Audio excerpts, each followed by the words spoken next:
Izina Patrick, izina ry'umuhungu ukunze kuba ari umutesi. Patrick ni izina rihabwa umwana w'umuhungu rifite inkomoko mu Kilatini ku ijambo Patricius, rikaba risobanura ukomoka mu muryango ukomeye cyangwa se wihagaze. Ushobora gukoresha ijambo nobleman mu rurimi rw'amahanga. Mu bundi buryo kandi ushobora kuvuga ko Patrick risobanura uwiyubashye cyangwa se noble.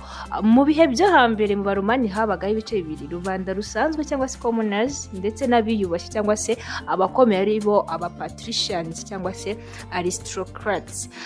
Ibyo ntabwo tubitindaho cyane nuko tuba tubinyujijemo kugira ngo twumva izina rikomoka.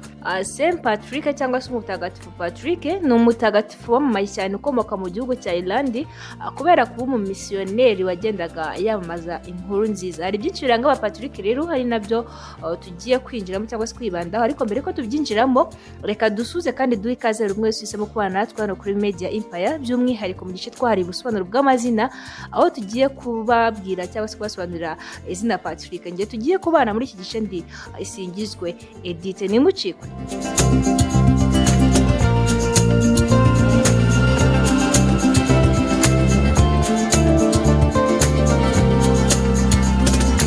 Ikaze nanone by'umwihariko kubitwa ba Patrick, aho mugiye kumva ibibaranga bitewe n'iri zina mwitiriwe n'ababyeyi banyu. Gusa nawe utitwa Patrick urisanga ko ushobora kuba ukeneye kumenya ubusobanuro bw'iri zina kubw'impamvu zawe bwite. Tudatinze rero, ikintu cya mbere mu bintu biranga ba Patrick nuko Patrick ari umuntu umeze nk'umutesi. Nkuko twabivuze tugitangira, Patrick ni umuhungu ugaragara nk'umutesi. Kabiri, Patrick yakiri umwana usanga ari wa muntu wikunda cyane ku buryo nta kimuvaho. Ikindi, aba yumva yihagije kandi yigirira icyizere.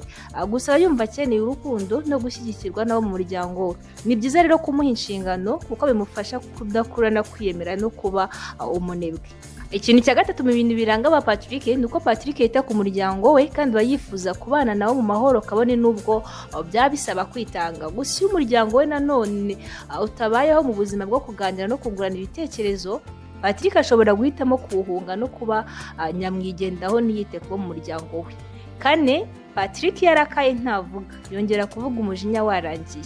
Gatanu, Patrick iyo yimeje gufasha umuntu yibagirwa ibyo byose akiyegurira uwo nguwo ukeneye gufasha. Bivuze ko ari wa muntu ushobora gufasha abandi wakiyibagirwa cyangwa se akibagirwa ko nawe akeneye kwifasha cyangwa se gufashwa. Ikintu cya gatandatu mu bintu biranga aba Patrick ni uko Patrick ari umuntu ukunda kurimba. Usanga ari wa muntu wikundira ibintu bikozwe neza kandi akabyishimira.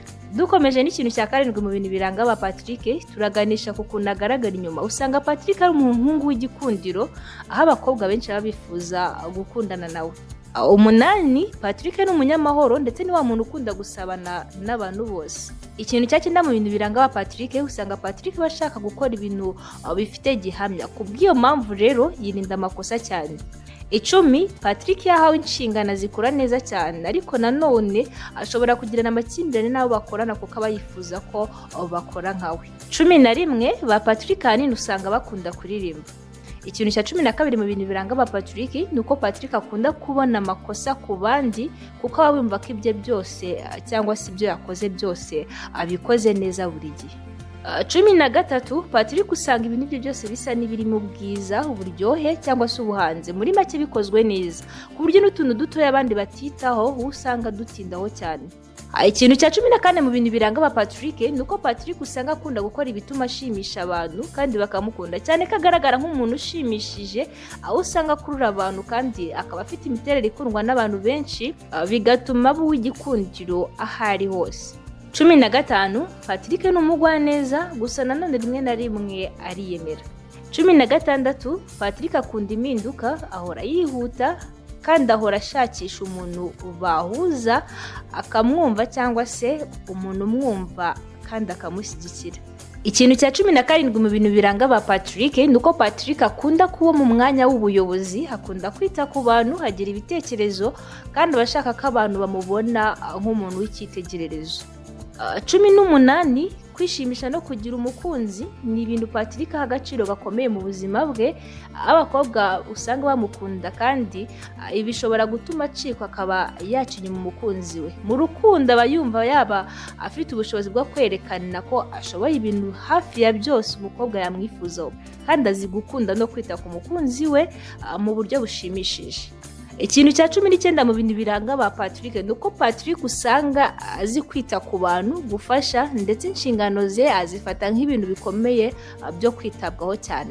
Ikintu cya 20 ari nacyo cya nyuma mu bintu biranga ba Patrick nuko mu mirimo ba Patrick bakunze gukora harimo ibijyanye n'ubugeni, guteka, ubuganga cyangwa se indi mirimo yose yabifite aho ihuriye no kwita ku bantu. Twavuze byinshi mu biranga ba Patrick, nibe wabanye natwe mu busobanuro bw'iri zina wajya muri comment ukatubwira uko waryumvishe, cyane cyane wowe witwa Patrick ushobora kutubwira niba ibyo twavuze wari usanzwe ubyiziho. Ubaye ukeneye ko tugusobanurira izina ryawe kandi cyangwa irindi zina runaka ryaba iry'inshuti yawe, iry'umwana wawe cyangwa se irindi zina kubw'impamvu zawe bwite ushobora kuba wifuza kurimenya, watwandikira ubinyujije muri comment kugira ngo tuzarigusobanurire ubutaha. Dushimiye buri umwe wese wabanye natwe kuva dutangiye kugeza ku musozo, aho twari turi mu gice twari ubusobanuro bw'amazina no kuri Media Empire. Twari dufite izina Patrick uyu munsi, mwarigejejweho nanjye Isingizwe Edith. Tuzasubira ubutaha, ndabashimiye cyane.